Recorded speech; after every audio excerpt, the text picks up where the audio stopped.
The front pages is here, and that hour is here as well. That time where we take a look at what the newspapers are saying. Joining us this morning is publisher, the Niche newspaper, Mr. Ikechukwu Amaechi. Thank you for being here.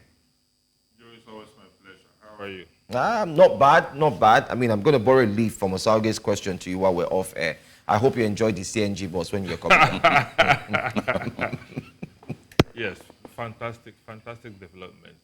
Yeah, that's it. I like that. I like that. I like that. Let's see if every other person's enjoying it. It's in the news this morning. We're going to kick off with this Nigerian newspapers this morning. See what we can find. It says the federal government rolls out 30 CNG buses in Abuja. Says it's economic necessity. All Nigerians must embrace. Each bus to transport 100 persons daily with alternative to diesel usage. In Edo State, it says, I have resumed duties as Deputy Governor. Philip Shaibu says, you can't return. You're an imposter. Government replies. We struck at NLC building to fish out terrorists hiding there, says the police. And also, Shetima blames underdevelopment in North on leadership. Wow. Good morning, Kashim Shetima. These are the major stories on this Nigerian newspaper's front pages. All right, let's check out one more before we go straight to Ikechukwu, who's here with us as well. Let's see the next paper and see what we're going to talk about. It's got to do with Vanguard. Tinubu commissions 30 hybrid CNG buses at the top left. You could see it there, top left corner.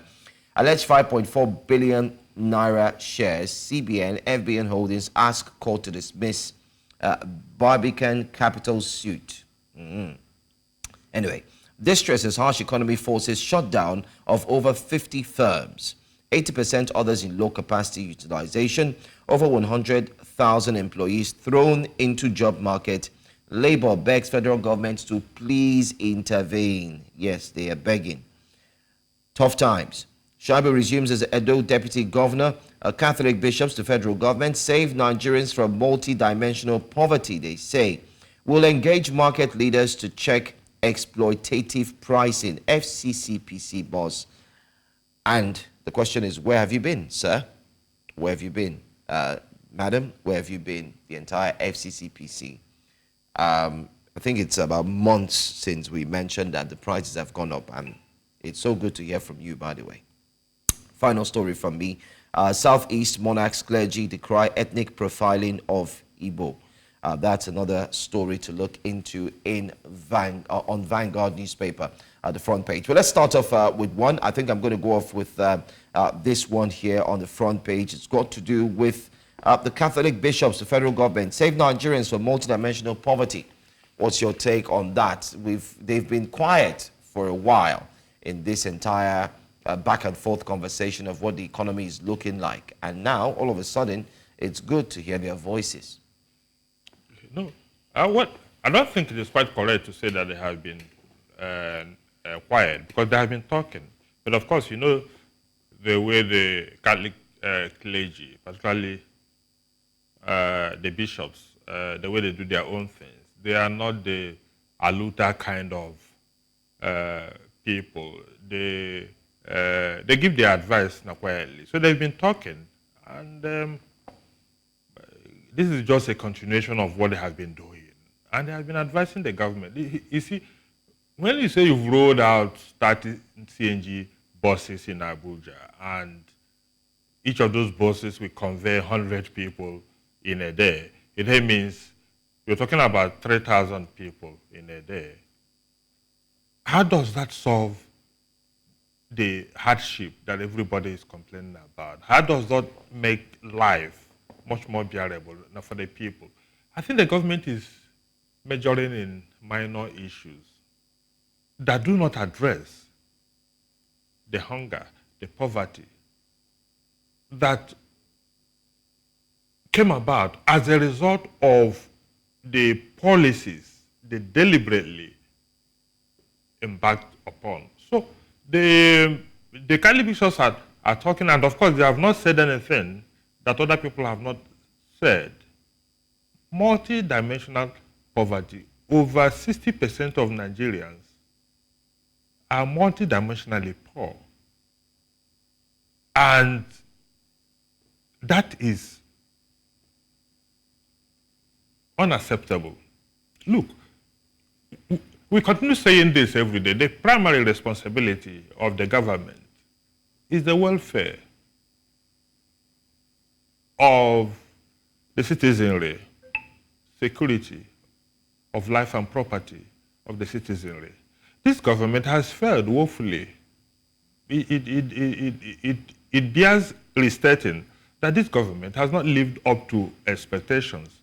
And people say, give them more time. Well, but we are assessing the last 15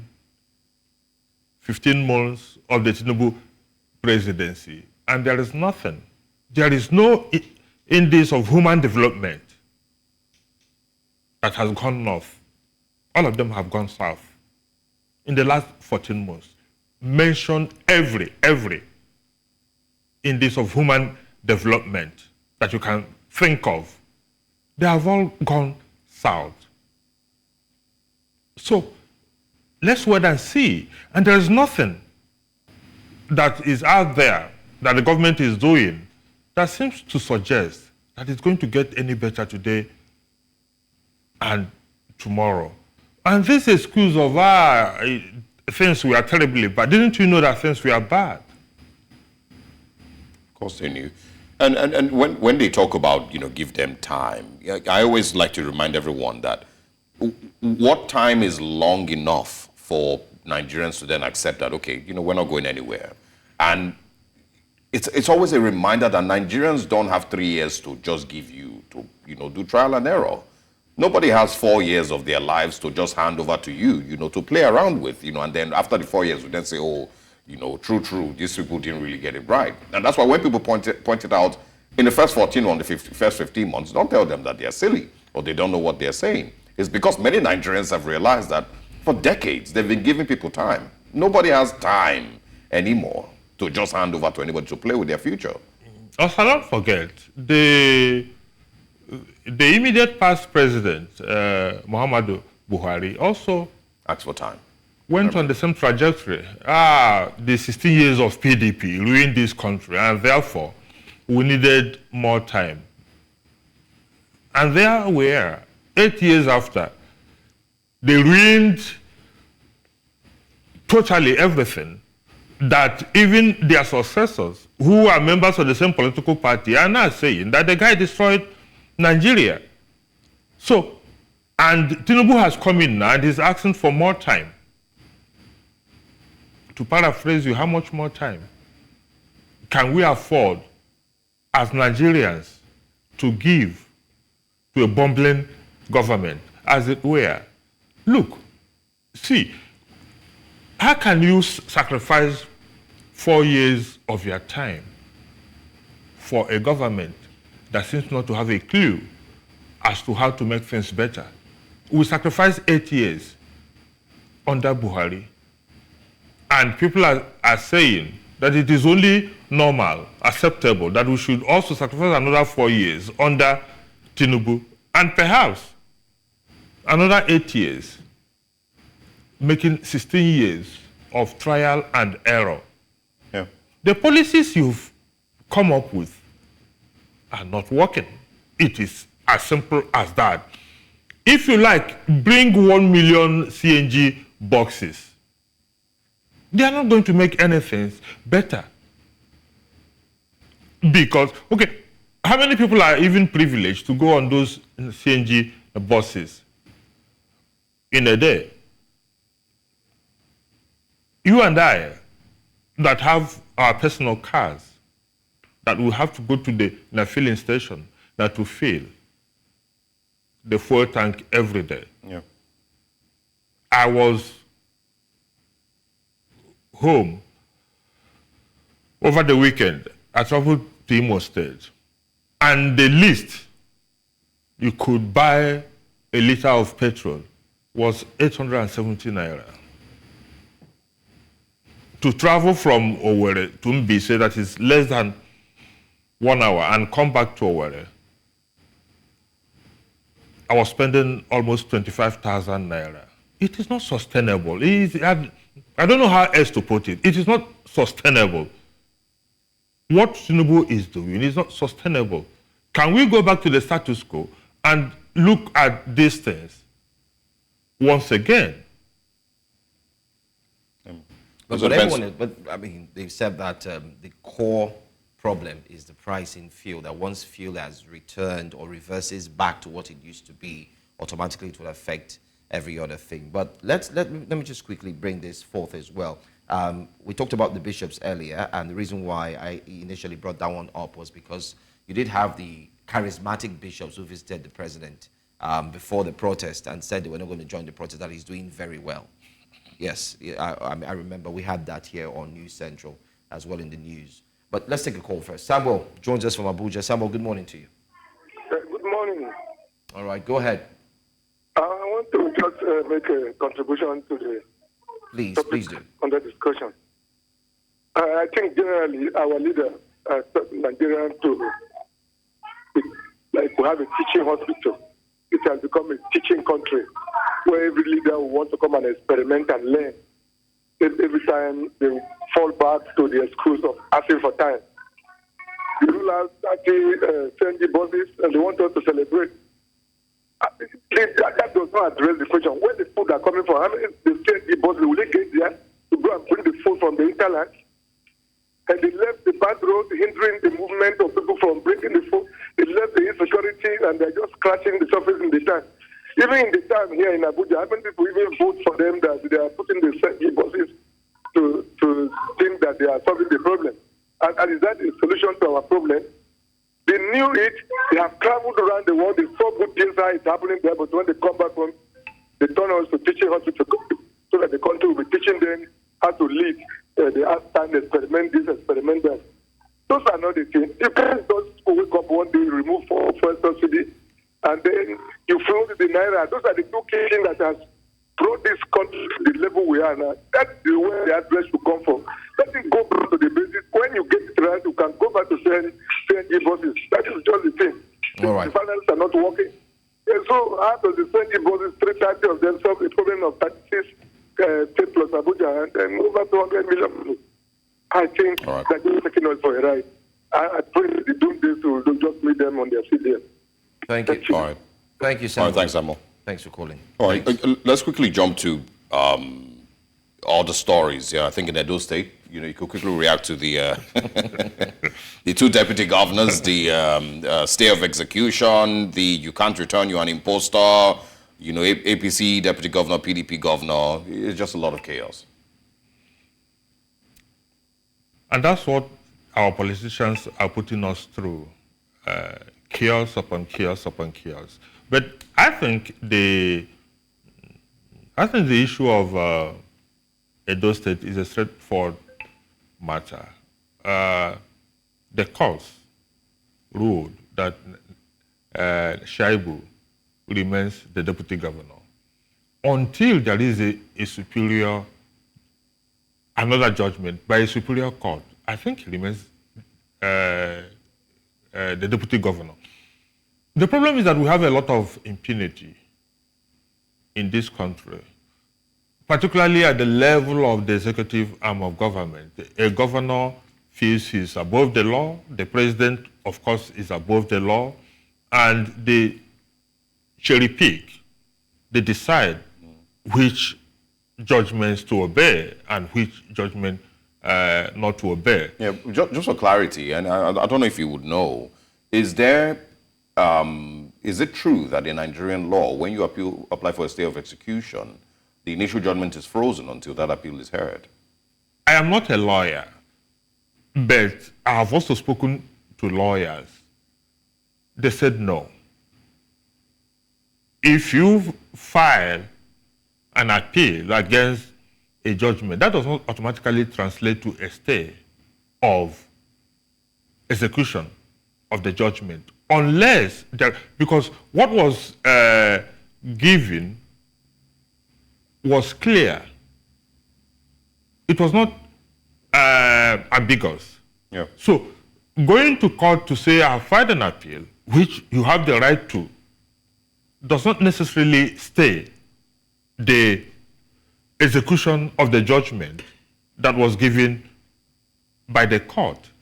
So, like I said, I'm not talking as a lawyer because I am not one.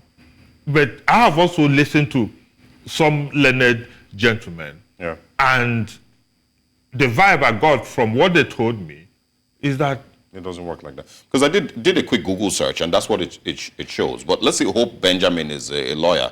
Good morning, Benjamin. Good morning. Welcome. How are you doing? I'm not a lawyer, but I want to make a contribution. Okay. Go ahead. I'm not a lawyer, but I want to make contribution, please. It's fine. Go ahead. It's open. Go ahead. Yes. I know the court has done their own because they asked him to. He has the right to resume. The right thing for the governor is for them to appeal. Okay, go ahead. For them, because they have nullified the impeachment. The court has nullified the impeachment. Right now, the Shaibu has the right to resume as the deputy governor. Okay. All right. Anyway. All right. Thanks for calling, Benjamin. Thanks. Yeah, because what was given was a declaratory judgment. And I think the appeal court has to make a declaration one way or the other before we can say that stay of execution comes into effect. And unless and until they do that, I think Nashaibu constitutionally has the right to say he has resumed. But it is neither here nor there. He can't work with the governor. It is But the same tribe has already warned people who have transacted any business with Honorable Godwin's yeah. that they should be careful. That they are not dealing with him. That in short, he has even told his own workers that if you don't resume today, you would face the wrath of the law. You could be fired. The truth of the matter is that the relationship between Obaseki and Shaibu has irretrievably broken down. If what Shaibu is looking for is that so that at the end of the day, because if you were impeached, it then means you won't be entitled to all the payouts, emoluments that come to your office when you leave. If that is what he is looking for in the next, so that at the end of the day, he will be both de facto deputy governor and de jure deputy governor, fine. But if it is that he will have anything to do With governance in the state in the next couple of months. I don't see that. I don't see that happening. Yeah, well, I think I tried to make that point earlier, but I mean, they both would sort themselves out. But there's a story here that I thought was very interesting, and I very likely would use it for a monologue, maybe tomorrow or next. Shettima blames underdevelopment in the north on leadership. Kashim Shettima was governor of Borno State from 2011 to 2019. For 8 years. Great, for those of them who may not have been hearing the name for the first time. But he blames underdevelopment in the north on leadership. And he's correct, he's right. Except that he also has to add himself to the list of leaders from the north that have refused to lift their people up. Look, the problem, not only in the north, the problem of Nigeria, as Chinua Achebe said in his book, is simple leadership failure. And Shettima was, after all, it was under Shettima that Boko Haram blossomed in the north. Yes, it didn't start with him. It started with Ali Modu Sheriff. But under Shettima, the Chibok girls were adopted. And he was warned. There was a security decision that students in schools should not be allowed particularly in remote areas, he didn't heed that call. So there is leadership failure in the North. If we are talking about multidimensional poverty in Nigeria, 70% is in the North. If you are talking about out-of-school children in Nigeria, almost 80% in the North. So everything we are pointing at that has gone wrong with Nigeria has more to do with the North. And what are they doing? What are they doing?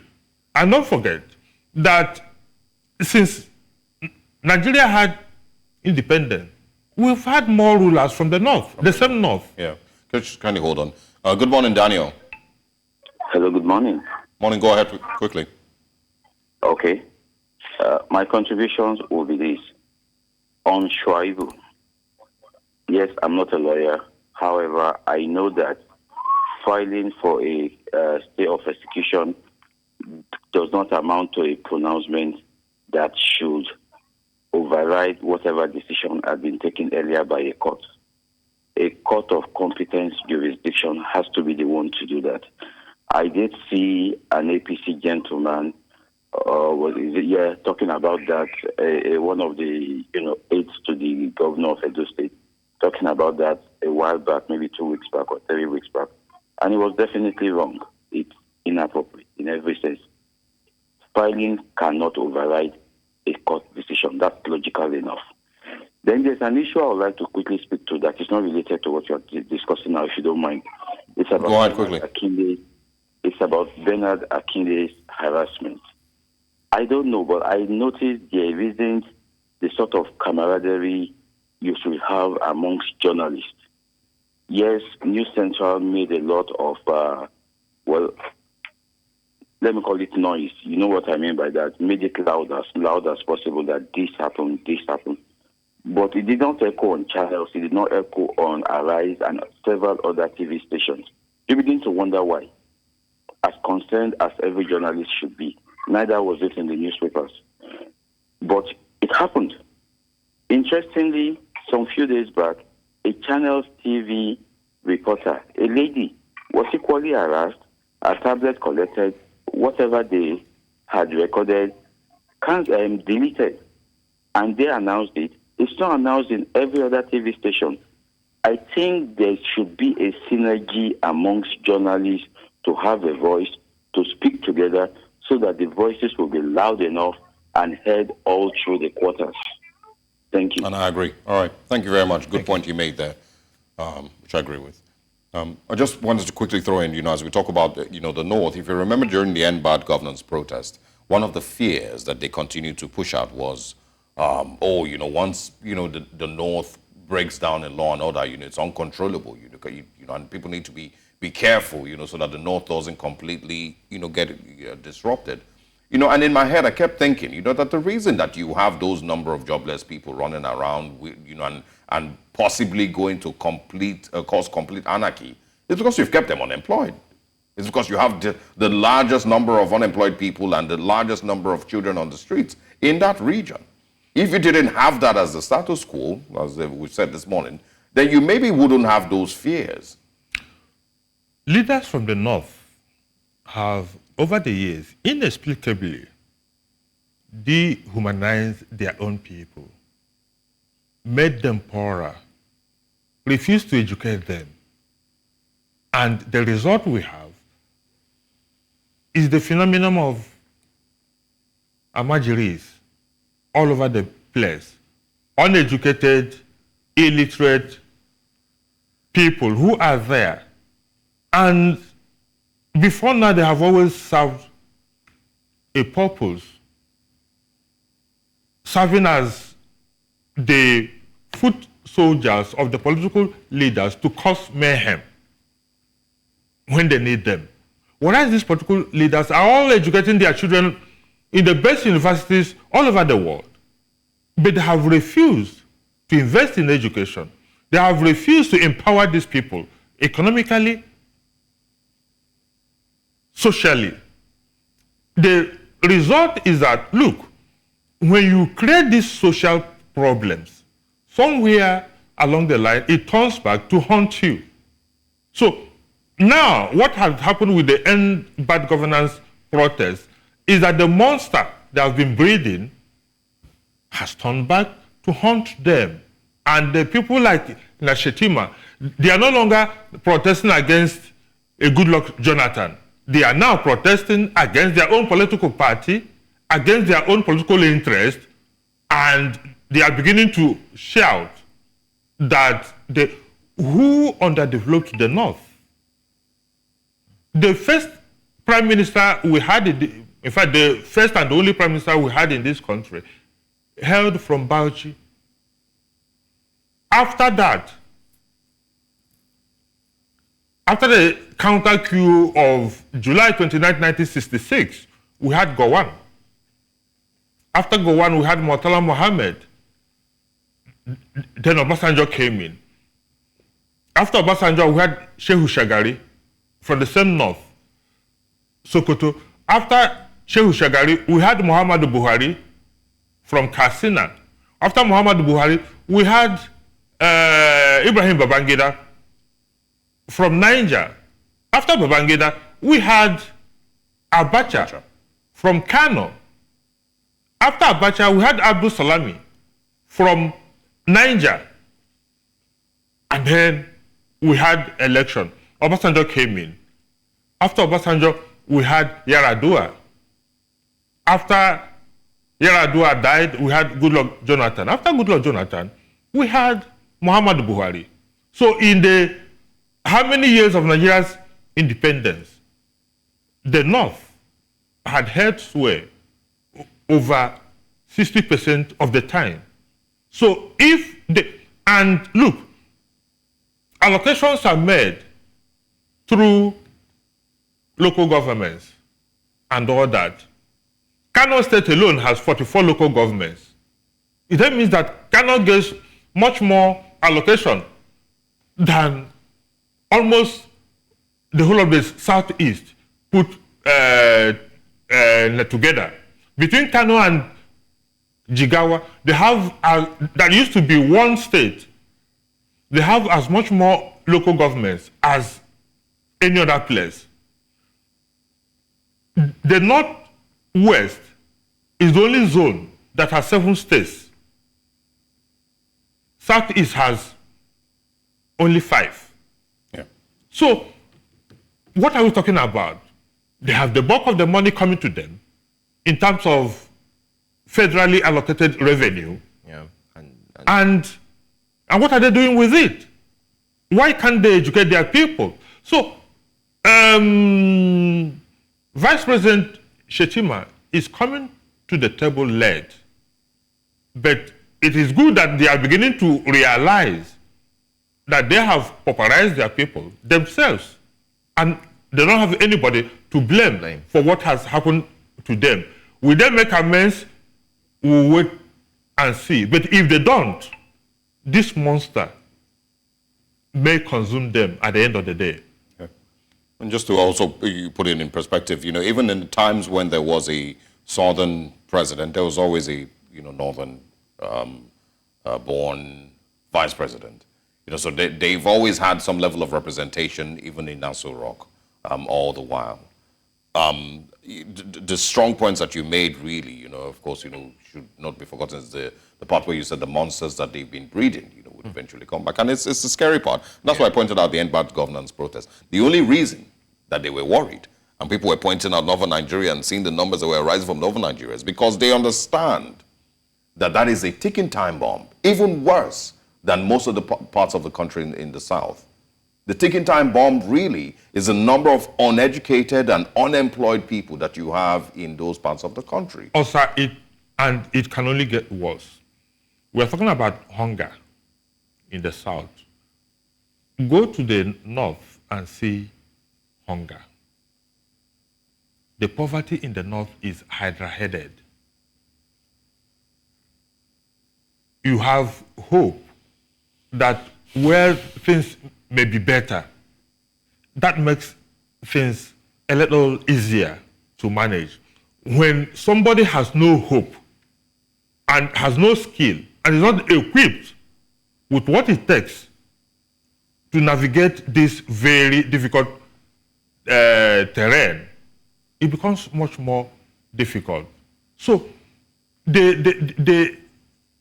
what happened in Kano, what happened in Kaduna, what happened in Katsina is only symptomatic of the level of poverty, the very abject depth that those guys are plumbing in terms of lack of education, lack of skills, and lack of the resources to live as human beings.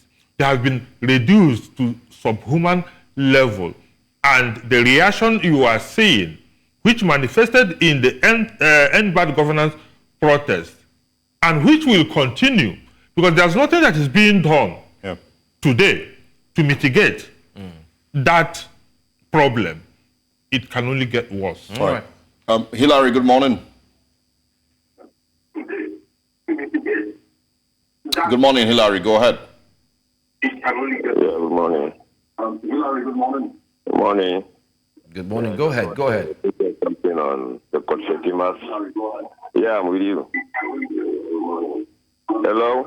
All right, you're going to have to call us back, but please turn your TV off before you call, or turn the volume down before you call. All right. Please call us right back. Try and call back. Okay, we have just 2 minutes to wrap this papers up, or a minute, beg your pardon. In 1 minute, let's take a look at what one of the papers is saying. Most importantly, I think that's what we should do, since we've been able to cover the other one. So let's take one last paper very quickly. Let's see if we can do that with... let me see here very quickly. Okay, let's bring the try Daily our Independent. You know, yes, Daily Independent. Daily Independent. Yeah. Let's take a look at that. Let's take one story. Police cordon off Rivers APP Secretariat after explosives attack. We saw that happen yesterday. The APP Secretariat was attacked yesterday. They said it was attacked with explosives, and many have said that this is as a result that of the fact that the Rivers governor, Siminalayi Fubara, is, in quotes, allegedly moving to the APP. I just hope and pray that politicians don't set Rivers State ablaze, because it doesn't make sense. The crisis we've had in Rivers since May 29, 2023 are unnecessary. And that is because some people think they are gods that must be obeyed. What is going on in Rivers is simply ego war. And people are prepared to go to ridiculous extent in order to assert their hegemony, in order to claim that they are the godfathers of Rivers State. I just hope and pray that they don't set that state ablaze. Okay, if you go, I don't know the reason. It is speculation that Nafubara wants to join APP. I don't know why he would want to join the APP in the first place. But assuming, without considering that that is true, why bomb the secretariat?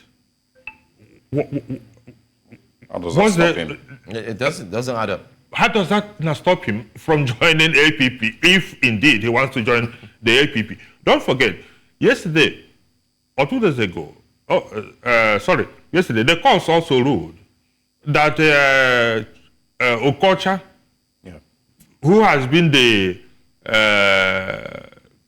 interim chairman of APC, has no locus. And therefore, they went back to Emeka Beke, whose tenure, 4 years tenure, as the Rivers State APC chairman, still subsists. All these things revolve around just one man who is creating confusion in Rivers. How can you, a state you govern for 8 years, how can you make it lawless, ungovernable? Are you considering the impact of this nasty politics on the welfare and well-being of the people of Rivers State? Are you ever giving any thought to the fact that the people of Rivers State also need good governance, and that good governance cannot come in an atmosphere of chaos that we have created in Rivers State? So I don't know what it is that they want. The police, if you ask me, Yeah. All right. has not been neutral in all this. I wish and hope that we will have a Nigerian police that could win itself from the influence of political actors and godfathers and do what is right for the people and for the country. All right, brilliant. Ikechukwu Amaechi, as always, thank you very much for joining us and for very, very brilliant thoughts on these issues across the country. We'll see you again next week. Also, the pleasure is always mine. Thank you.